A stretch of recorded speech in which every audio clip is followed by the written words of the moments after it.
Where is the wise man? Where is the scholar? Where is the philosopher of this age?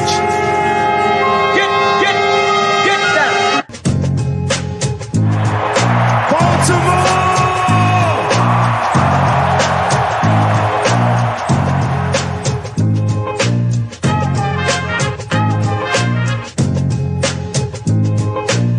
What are they giving? Everything out of me. They gonna get a Super Bowl out of me. Need that. Need that.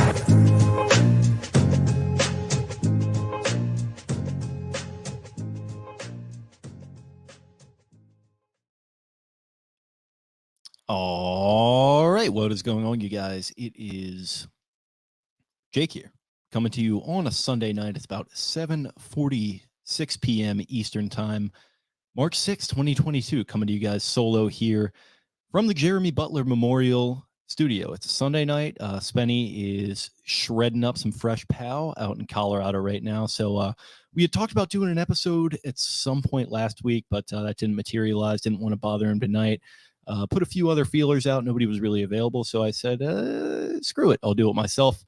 Hop in the studio, do a little bit of a solo dolo. I did a few of these during the season. I think Spencer might have did one or two as well.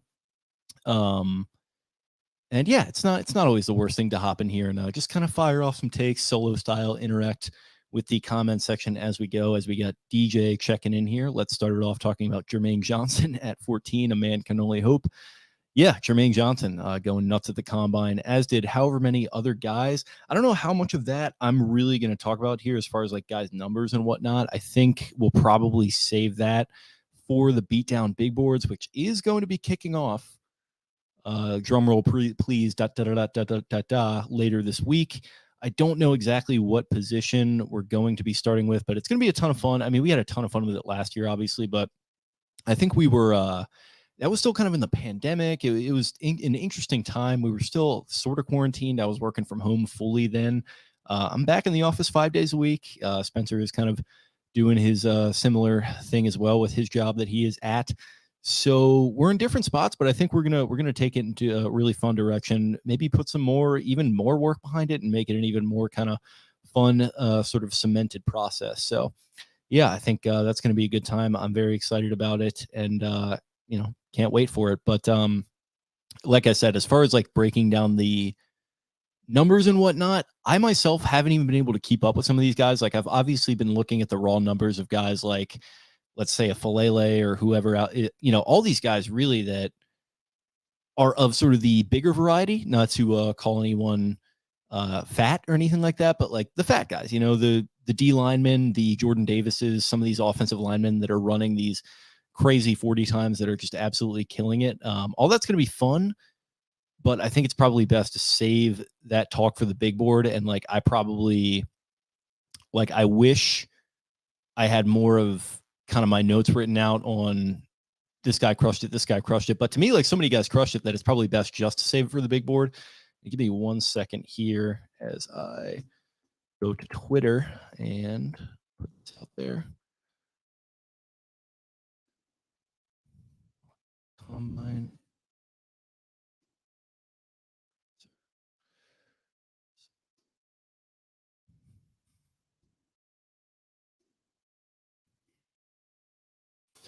Okay, sorry, that was great radio, obviously. Yeah, but I had to tweet it out there. So sorry about that. You got yourself about 15 seconds of dead air there, which is a really good job by me to not be ready to tweet that out. But I got Prospects Providence checking into the chat today. Shout out Nick Cross. He was going wild today. Nick Cross is at the safety. The only Cross that I'm really focused on right now is Charles Cross. So I got to check out Nick Cross. But yeah, I've been doing like, I guess speaking more to that, I've been doing most of my work as far as like film watching with eggs and offensive line. So that's kind of been what I've been doing. You guys got a little bit of a preview of how it's going to break down in our episode. It was actually Bobby Tross's episode, but we kind of just released it as like a simulcast on our feed, talking about 5 of our favorite prospects.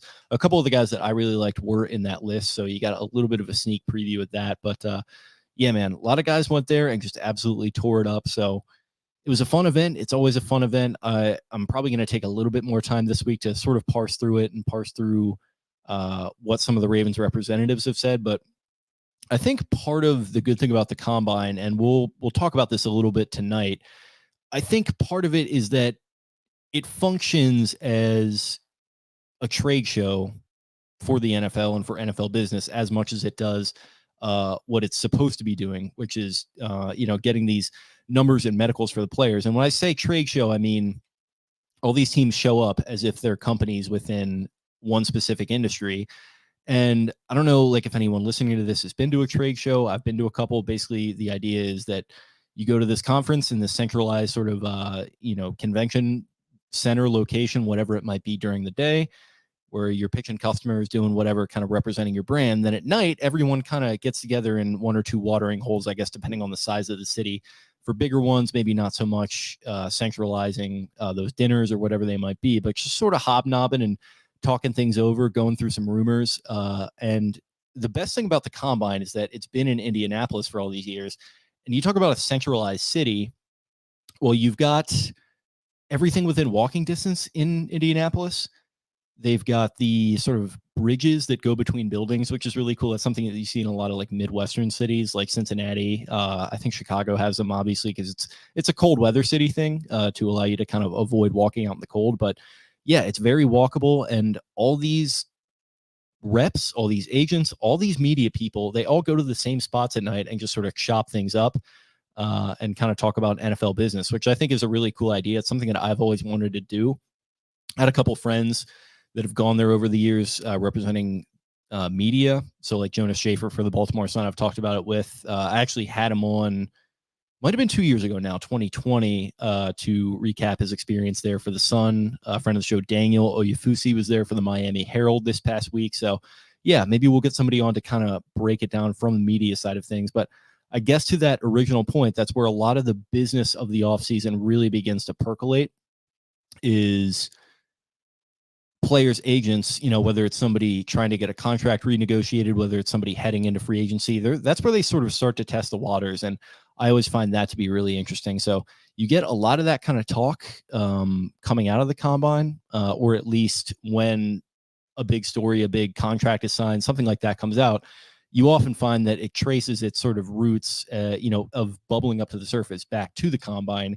And we will be talking about that today with one of the talking points that I've written down. So I guess we can kind of jump into the main points that I wrote down today. And like I said, it's not super player focused. If anyone jumping into the chat here, we don't have a ton of people watching right now, but if anybody jumping into the chat wants to dice it up on a certain player, go ahead and throw it in there, and I'll be sure to address it. But I guess jumping into the Eric DaCosta press conference, which I mentioned, and tonight's episode isn't going to be super long since it's a solo. I just wrote down a couple different notes based on EDC's presser, which I did listen to.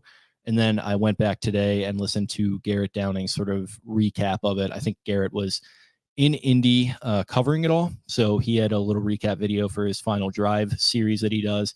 So without further ado, the first thing I wrote down was that EDC stated offensive line and cornerback are a big focus for the draft.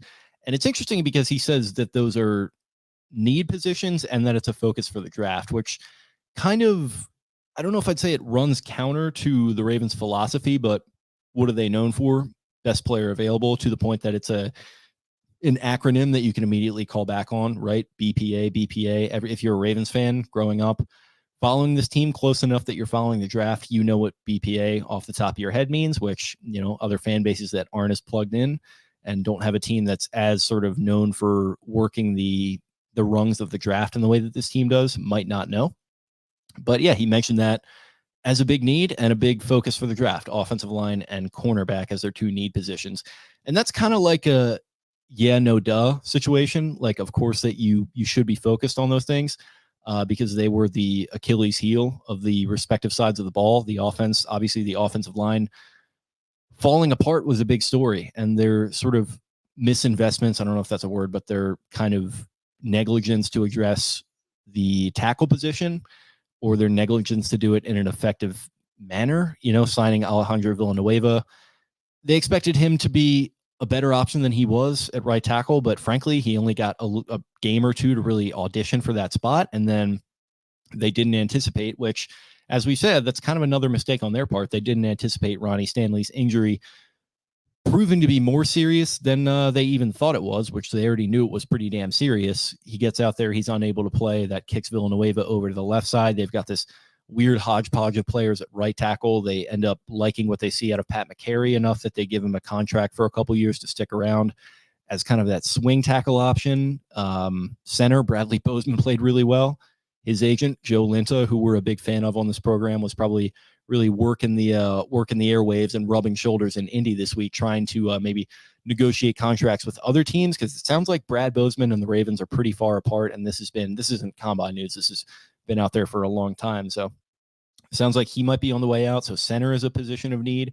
Left guard, he had this weird kind of rotation of Ben Powers, Ben Cleveland, just these young options that are unproven. And you'd like to think that at least like Cleveland has promise after they took him in the 3rd round last year. But man, it looked rough at times. He had injury issues. There's some attitude stuff going around. So it's like they're just in such a bad spot with the offensive line. So to say that that's a position they're going to be focusing on, it's like, yeah, no shit. But like also, it's good to hear. Like and I say we, the royal we, the media, I think, maybe reads into some of these comments to the point where it's galaxy brain, where it's like, oh, he's saying one thing, he means another. And then sometimes it's, oh, well, he says this, so we have to believe him. And it just, to me, that feels more like a Rorschach thing, a thing where you take what you want to hear and you treat it as you treat that as gold. And then if he says something you don't want to hear, you kind of say, oh, well, he's just playing the poker game. He's doing X, Y, and Z. And maybe I'm projecting. Maybe that's just something that I do, but not totally sure. But yeah, I mean, anyone with 2 eyes that watched this team last season could tell you that offensive line is an issue. But once again, it's nice to hear him come out and say that. So, yeah, that's great. Cornerback as well. But cornerback is an interesting one. Like, he mentions that, and yeah, it is a need to an extent, but he also, and I think it might have been him or Harbaugh or both, that said we've got 2 all-pro corners returning, meaning obviously Marlon Humphrey and Marcus Peters. And Humphrey is an obvious, guy who's going to be coming back. He's on a long-term contract that he just signed. He's going to be coming off an injury, but he figures to be one of the faces of the franchise, even despite some of his terrible Twitter takes, which he went and saw the new Batman, looks like today, Sunday, as I'm recording this. And he very predictably, to the point that I was almost able to predict to a T what he said, did not like it. I actually saw it last night, Saturday night, and I loved it. So if Marlon doesn't like something, I'm pretty happy to be on the other side of that. So that's just a little bit of a side note. But Marlon obviously going to be coming back. And then they've made the point tacitly, but also pretty directly, that Marcus Peters is going to be coming back too, even on that big salary cap number of $15 million. Maybe they negotiate him down, but regardless, it sounds like Peters is going to be a big part of this team. So the fact that they're openly saying that cornerback is a big need and we're going to be focusing on it in the draft, that does kind of say a lot to me about how they still value that position. And that's a damn good thing to me, I think, and a damn smart thing in a division that has the Cincinnati Bengals, for example, with Jamar Chase, with T. Higgins, with Tyler Boyd, all on one team. But you've had other pesky wide receivers in this division. We don't know what's going to happen with Jarvis Landry in Cleveland, but he's given the Ravens fits over the years as well. The Steelers obviously know how to pick them when it comes to wide receiver. So cornerback, offensive line are going to be a big focus for this draft. And that's a really damn good thing for a year like this, where you're picking at 14, which I think a lot of people were maybe I was a part of this group as well, feeling kind of like, 14, like that's just a tough spot to be in because you're kind of just out of the reach of those elite players. But with the way things that typically shake out as far as all this goes, it feels like if you're in a spot like that, you're going to at least get one elite guy fall to you, a la like an Aaron Donald in 2014, who nobody knew Aaron Donald was going to be Aaron Donald, but that's where he got picked at pick 14 overall, I think, by the then St. Louis Rams.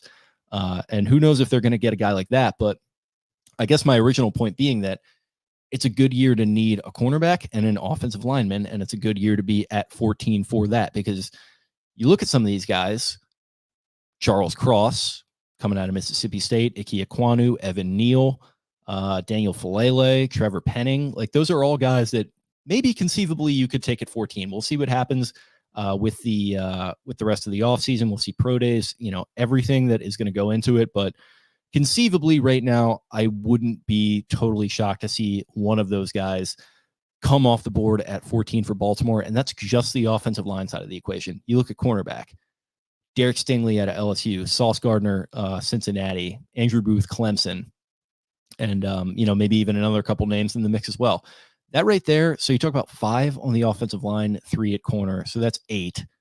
That's 8 guys. And then they're at 14, right? So 13 guys are going to go ahead of them. So the math is shaking out here that they're probably going to get a chance to get one of those guys. So I guess my overall point being that it's good to hear them acknowledge the weaknesses of this team. And it's also a good year to have those weaknesses as far as the draft goes. But ultimately, like, the weird part about discussing needs, and I try not to push back on this too much because I know how much everyone loves the draft, but I think a lot of this is going to change in coming weeks after free agency, which I know everyone likes to have fun, and Voss did on these airwaves a couple weeks ago, and I get it. I get a laugh out of it too.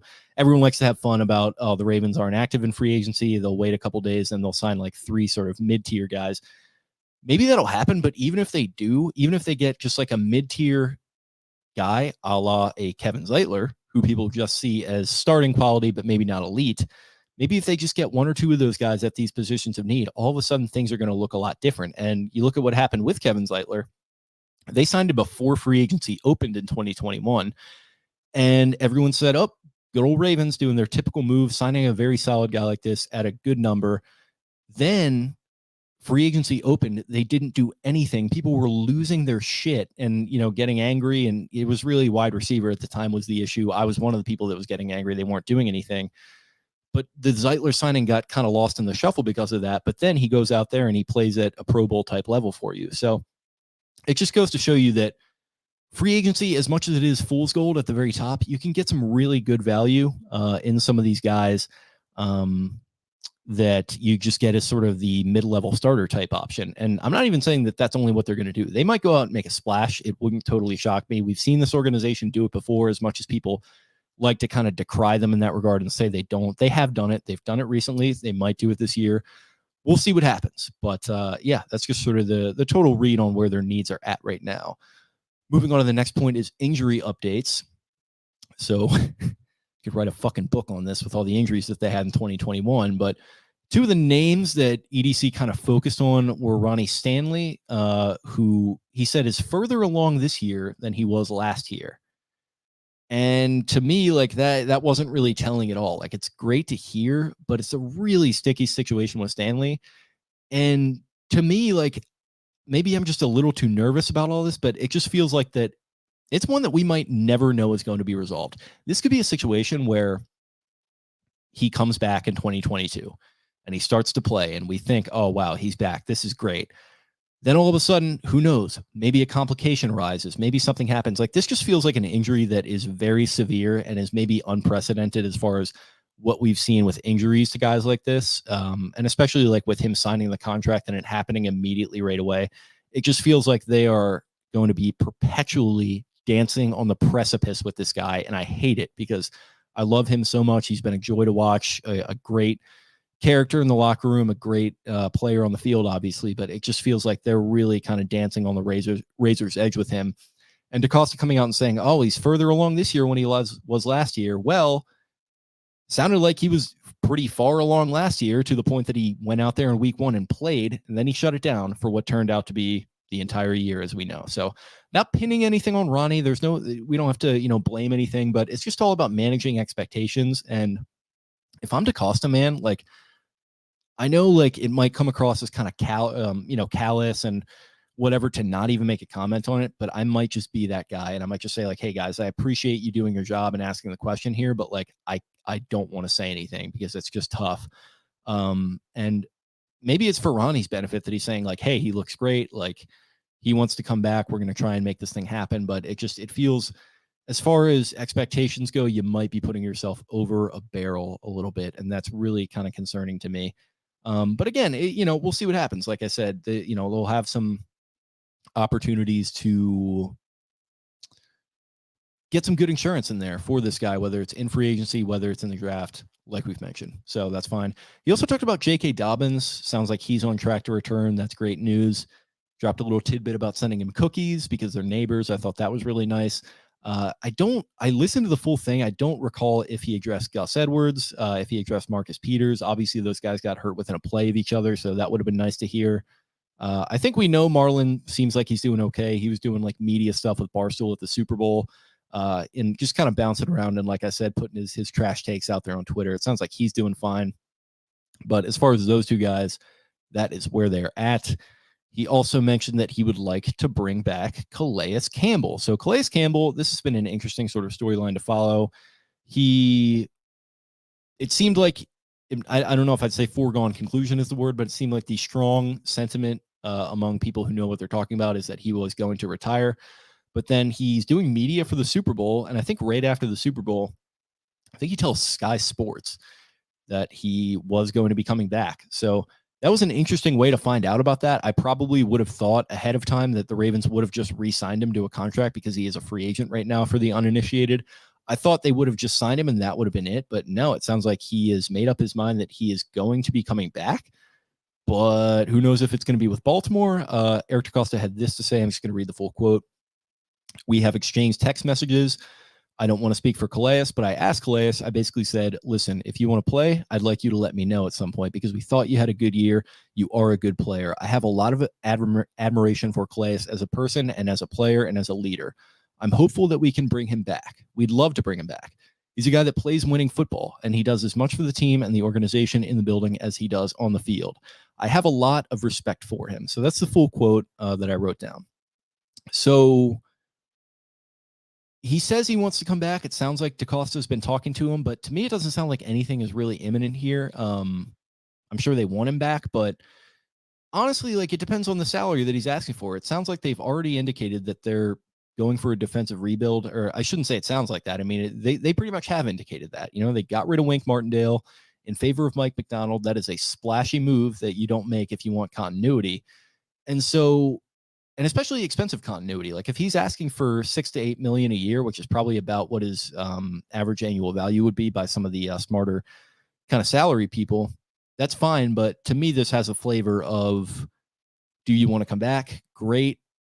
But let's make it on team friendly terms if so. And I think knowing Calais, like he's obviously a great dude, a really, really nice guy and probably easy to work with in these negotiations, but he's got to protect himself. And he also probably has his sights set on winning a ring. So as much as I think he would be amenable to coming back, like let's say a Super Bowl ready team comes calling, it's a very realistic possibility with all these Super Bowl ready teams and all the ones that are frankly ahead of the Ravens right now. Maybe he leaves town for one last run at it, which I wouldn't really say that'd be unfortunate. You know, he was here for 2 years, consummate leader, great guy, you know, produced very well and was kind of the face of the Ravens' one playoff win since 2014 when he was jawing on the sideline in Nashville. So I love the guy. I want him back. I wouldn't be bending over backwards if I were DeCosta to do it salary-wise because it just, like I said, it seems like the rebuild is coming either way. So if he's trying to bend him over a barrel, let's not get too excited and throw too much money at him,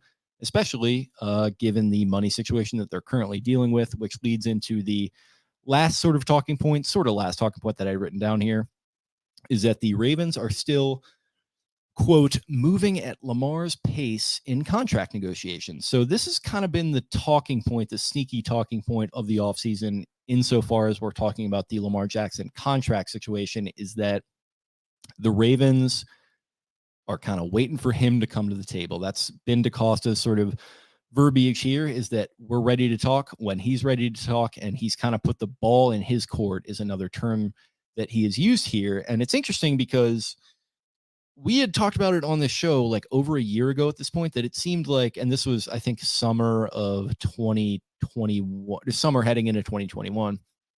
So maybe not quite a year ago, but it seemed like done deal. Like this thing is a couple weeks away from happening. Let's just get it done and move forward into this next era with him.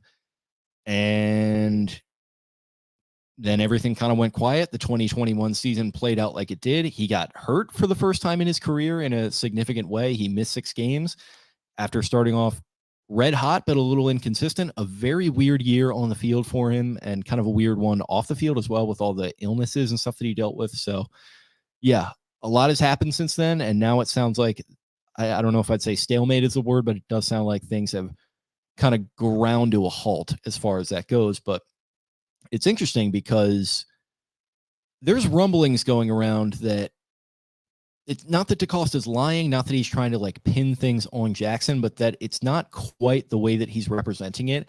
And specifically, it's not quite the way that some of the louder talking heads in the media who might have ulterior motives are presenting it. So friend of the show, Mike Florio, who we talk about a lot on here, has basically been running a campaign for the past couple months to get Lamar an agent, to get him a quote unquote adult in the room, to get him someone that knows what they're talking about on the stuff, that is going to play hardball, that's going to stand up for Lamar. And I don't think Florio's like, I think Florio is a good guy deep down. He has his weird moments. I like Florio personally as a person. I know he's a little annoying and a little grating, but I think Florio is a good-hearted dude who legitimately has Lamar's best interest in mind here. And not, I don't think he's beholden to agents like some people are suggesting when he comes out in crusades for this type of stuff, because Florio does rely on agents for information. That's obvious, but I don't even think this is that. I legitimately just think that he thinks Lamar is a naive young kid who is kind of in over his head with this stuff and is out of depth with this stuff and does not know how to approach a contract negotiation in a professional manner.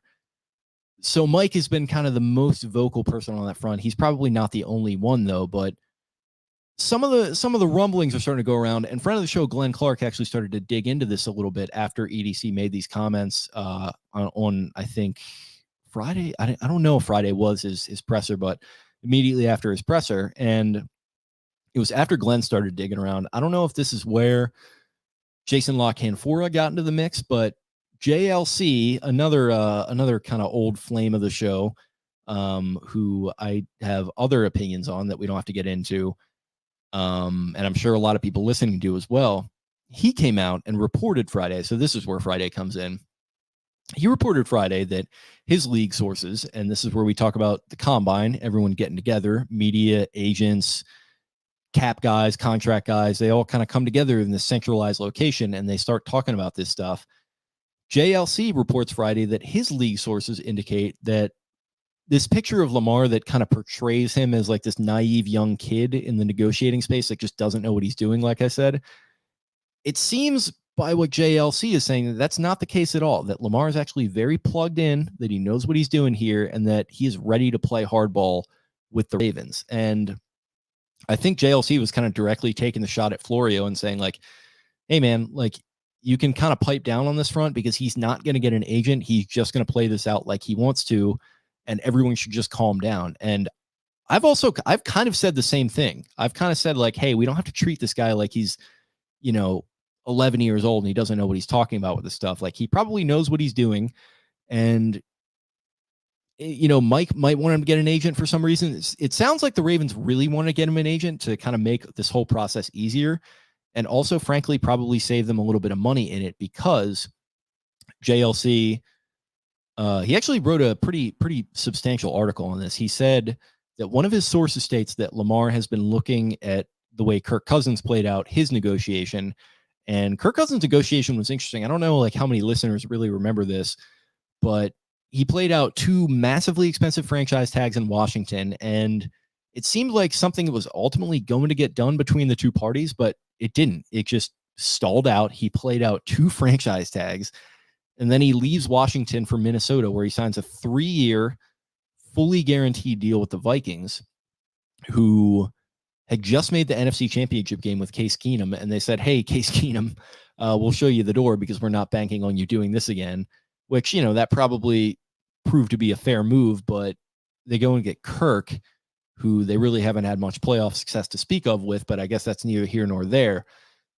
What that story is germane to this story is that it seems like people around the league are telling JLC that Lamar is pretty much ready to do that. And so JLC includes a quote from somebody who was talking to. So this is a quote from the article.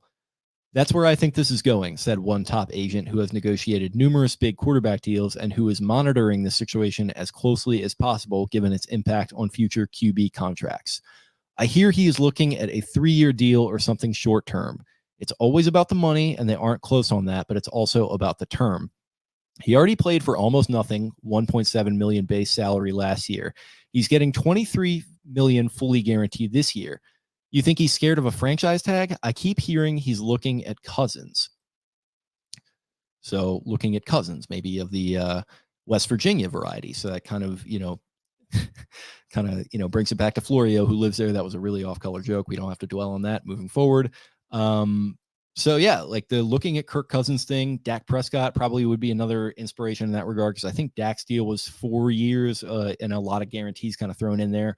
I don't know if it was exactly kind of akin to the Cousins deal. It was maybe a little bit more longer term type thing, but yeah, it sounds like for everyone pointing to the Mahomes, like 10 million, going to do all these escalators and like weird things and kind of like work it out so that the money is going to be spread out over this super long period of time, or even the Josh Allen, which people, and myself included, have said that like that's probably the template they should be working on. It sounds like it's going to be something different to that. And ultimately, to me, give me 1 second here. Shout out to Stella, not sponsored, but ultimately to me, it sounds like this is a scenario where you've got a very unique player on the field who is very unique and doing things in his own way off the field. I don't think we should be surprised by this. I don't think we should be shocked that despite everyone, looking at Lamar as this kind of smiling, bubbly, bon vivant young dude who's just like kind of out of his depth and it's just sort of like, kind of just skipping and jumping around and having a good time and not worried about his future and the business side of things. I've never really bought that. I think he's a much smarter kid than people give him credit for, both in the more insidious ways where people mock his intelligence and in this kind of the Florio lane where people are saying, he's out of his depth. He needs to get an agent. He needs to get an adult in the room. I think he's a little more savvy than people are giving him credit for. And so JLC had a couple more interesting quotes that he got in his article here. So he says a contract negotiator for a team said this to him, quote, Lamar has them by the balls, whether he knows it or not. And I get the impression that he does. They can't carry him at 23 million against the cap on his 5th-year option and do anything meaningful in free agency. And there aren't any quarterbacks out there. Trust me, we're looking at all of them, end quote. That's another interesting aspect of this. So we talk about him being willing to play on the franchise tag. And the way I'm reading the tea leaves here, and I know everyone, like I probably should have started this off, like I know everyone has issues with JLC and like his credibility. I've certainly been one of them over the years. To be fair to him, he's been pretty accurate recently. He hasn't really missed on some of this stuff, including, funny enough, and this is a non sequitur, but funny enough, he put it out there like originally that Tom Brady was going to retire, but like he reported it through CBS Sports. He kind of slid it out there quietly. So that like it, it wouldn't get back to him if he missed again. But then it turned out that he was right. And then he never really got any credit for it because Shefty put it out there too. But JLC hasn't really missed as much recently as people indicate. I think he's been a little bit more accurate, and I wouldn't be surprised, as much as I find him kind of a grating on-air personality for 105.7. I wouldn't be surprised if he's on the mark with this one. And the franchise tag, precluding them from doing anything meaningful in free agency, I think that's a really big factor in this. And I think that's kind of a factor for Lamar too, unfortunately, where he's almost in a tough spot where if he doesn't get this thing done, then it's going to be tough for them to kind of operate this year and get good stuff around him to, go ahead and make a big run in his 4th, or I think entering his 5th year at this point. Jesus, that makes me feel old. But yeah, I mean, that's gonna handicap them in free agency, and that's gonna by extension handicap him. So maybe that gives him incentive to go to the table, as DeCosta says. But that's just another aspect of it. And then JLC actually closed his article. I like this this tidbit that he wrote it with, giving JLC a lot of love on this pod tonight. I don't know how much I like that, but he closed the article with this. This is from him. I wouldn't mistake Jackson's effusive smile and playful nature for lack of seriousness about these matters. Don't conflate his relative nonchalance publicly about his contract with indifference. Calculated or not, it's working. The less he says and does, the more pressure there is on the Ravens to up the ante. A wise man, longtime NHL Hall of Fame executive Jimmy Devellano, one of the architects of the New York Islanders dynasty and the Detroit Red Wings mini dynasty, once told me something sage. Quote, when you have the hammer, silence is power. Quote, end quote. Don't get it twisted. Jackson has the hammer, and he knows it. So this is JLC basically coming out and kind of laying it all out there as far as these negotiations are going right now. It sounds like Lamar is playing the game a lot more deftly than people think. And it sounds like he knows that he has pretty much all the leverage right now. So for me, what I would do with EDC is this. What I would say to him, a little bit of advice, and he can take it or leave it. And I'm sure he will probably leave it because he's a lot smarter than I am. But what I would do is I would say, hey man, let's come to this. I'm going to invite you to this proverbial table we've all been talking about. I'm not going to wait for you to come to it. I'm going to say, hey, let's sit down and talk this through and talk through what you really want and talk through a good way to approach this, because what happens on the field in 2022 is going to affect your value. It just is, just like it did in 2021 when things went fucking completely haywire with injuries and your stock probably kind of got hurt a little bit as a result of it, with you getting hurt and you not playing as consistently as we know you're capable of.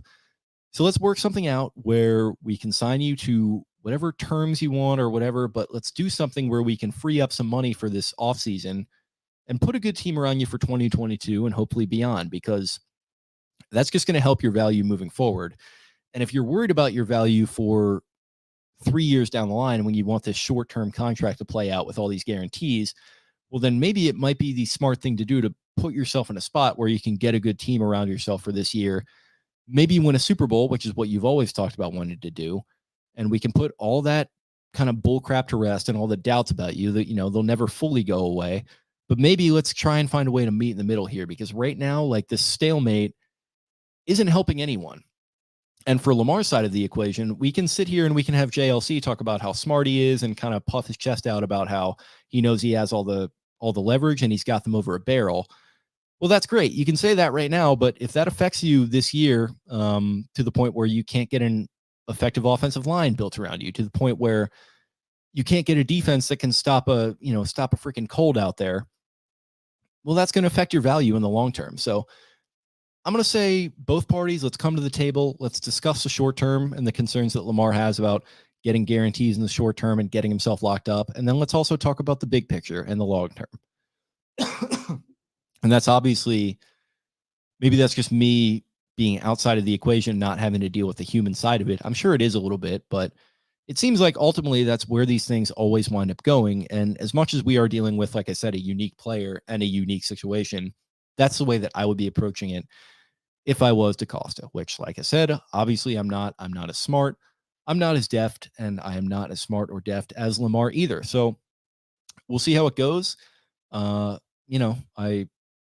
don't necessarily expect anything to happen in the coming weeks, but frankly, I hope it does, because like I said, that's going to help them field a better team in 2022. And me as a fan, that's really all I want. So last thing I wrote down is kind of related to that. It was Lamar's appearance on LeBron's HBO show, The Shop. So it came out, I think last week or maybe the week before, that he was going to be appearing on it. It's a show LeBron does with Maverick Carter, and he's got a crew there with him as well. So he was on there with, I didn't watch the full thing, but I think it was LeBron, Maverick, Donald Glover. I forgot the young lady's name who was with them, and then a few other people maybe, but he was asked about lessons he takes from LeBron. Lamar says, everything. Being a champion, I feel like that's the one thing I want to take from him, if anything else. Being a champion and being a billionaire. So that's interesting. We've never really heard him talk about money at all to this point, about the negotiations and how he doesn't really discuss it publicly at all. That's kind of the first time we've heard him talk about that aspiration of joining the Russ Hanneman Trace Comas club. So that would be great for him. I mean, it's going to have to start with this contract, so more incentive to get this thing done. But he continues and says, that's just what I've been thinking about since I was a little kid, being a billionaire and being a champion. He also opened up about how he can improve moving forward, and he says something a little bit interesting. I think he says, lately, since I've been in the league, defenses have been changing. They don't play me like they play other defenses. I've got to get ready for a dogfight every game. They're going to play their best. I agree that maybe is a little bit of a schematic tell about how defenses approach him differently. I think that was probably something that should be understood given the type of player that he is, but it's cool to kind of hear him talk about that. So yeah, just another tidbit from him. And then kind of the article that I'm reading closes it out with him talking about entering his 5th year and his mindset. And he says, quote, My approach, my mindset, just a lot maturer. I felt like I was a little immature, not in a bad way, but just like ... So entering his 5th year, he wants to be more mature. He talked about being a little immature, which I think is interesting. That's something that's kind of been bandied about in circles, and it's just another thing that's sort of thrown out as sort of this colloquial knock on him, which I don't think is always fair. And in fact, it's, often done in bad faith. But there he goes talking about it, wanting to wisen up a little bit, wanting to be more of a leader, probably both on and off the field. But ultimately, he's a good young kid, got a good heart, and I believe that he's going to get there. So that is all I had written down for tonight, guys. If you listened all the way through 40 plus minutes, I really appreciate you hanging with me solo. I know that I like to do these things with somebody, just because that's kind of the dynamic that I like to go for. I'm sure you guys like it better content wise, but I don't know, man. It's also nice to kind of just, jump in here and articulate my thoughts to you guys as kind of a comment section coming back and giving me good stuff as well. Just sort of a little solo interface. Sometimes it's kind of a little bit of a therapeutic thing to do. So, it's fun. We don't have to do it all the time. Like I said, we've got Beatdown big boards coming up, so it's probably going to be a while until we do. But yeah, it was fun to sort of officially kick off the offseason because, like I said, Combine is over. We've got free agency coming up, and we've got Beatdown's big boards coming up as well. So it's going to be a ton of fun. I thank you guys, as always, for listening. Really appreciated everyone who's jumping in the comments and who was watching on the live stream. And I appreciate everyone listening on the pod feeds as well on your Monday morning commute or whatever it might be. So thanks for doing so. Follow the show on social at Podcast Beatdown on Twitter. I am at Jake Luke. That's LOUQUE. Follow Spencer as well. He's at Ravens for Dummies. That's the number 4 for great draft content, of course. And like I said, appreciate you guys. And we'll talk to you later in the week. Arrivederci. Where is the wise man? Where is the scholar? Where is the philosopher of this age?